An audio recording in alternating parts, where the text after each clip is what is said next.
Hey there, YouTuber. So in this video we're going to discuss 3 motherboards that I bought for the channel that I cannot recommend to you. Now, mainly because a lot of you may decide to upgrade. If you decide not to upgrade and are planning on using something like this Intel Celeron G6900, Intel Pentium Gold G7400, then the 3 motherboards that I'm going to show you are adequate for you.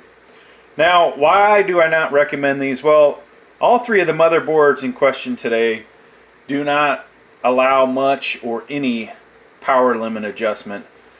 That's going to set back your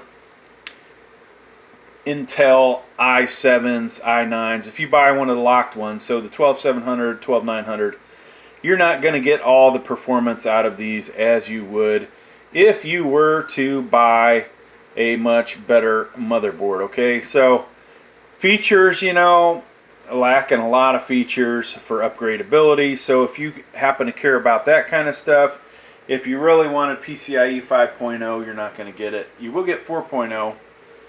Alright, now M.2s, you might not get a whole lot of those. You may be stuck with one. This guy over here actually, which is the Asrock B660m HD out of the 3, is probably my preferred one. You're not going to find any Wi-Fi on these. You are going to find a bunch of old ass connectors that a lot of people don't really use anymore. If you wanted audio connections, you're getting the bare minimum, so nothing spectacular there. Another issue, you know, heat sinks, VRM, nothing spectacular there. These motherboards will support all the 12th gen CPUs, and with a BIOS update later, they will support the 13th gen. So overall, you know, lacking a lot of features.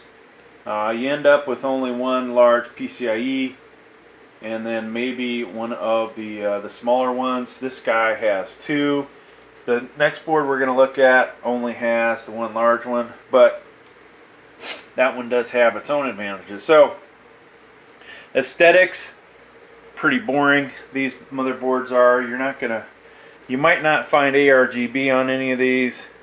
You may find a limited amount of headers for your case.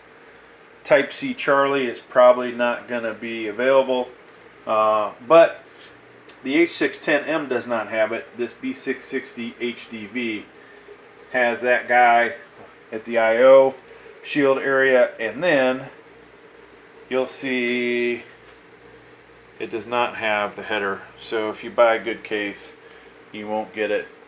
No built-in Wi-Fi with these 2 models. Like I said, the other one will have it. 1x8 only. So if you go with one of the better CPUs, there's another limitation. So this guy here, this is the B660M-ITX. There is, you know, an issue here with this naming convention. This should say B660i, right? M is for micro ATX. This standard across the whole frickin' motherboard community. So I don't know why they would go B660M-ITX.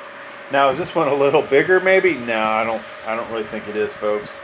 So you see here I've got a 3080 Ti on here. I've been doing some gaming videos. This has my i9 12900 in it, that stock cooler, which is really sweet actually, and it does a decent job. But you know, here's another motherboard that you cannot adjust power limits. Am I getting the best benchmark scores out of my i9 12900 with this? No. Are most of you going to put an i9 12900 in it? I would say that, you know, they'd be lucky if 1% of these motherboards saw a CPU that's that nice, right? Here's your connectors over here. Look at this big old gap of nothingness that they could have put something in there. Very limited USBs. This would be a lot better if it had more USBs.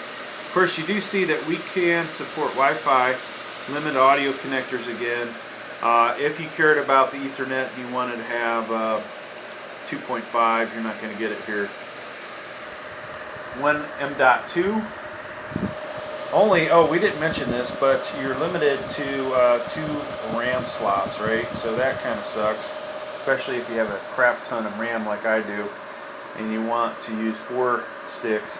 In this case, I have two 16 gigs in here, so that at least is adequate. That's where your difference would be. If you had a bunch of sticks of RAM and you wanted to get to some higher value, you might have to buy new RAM. But there you go, folks.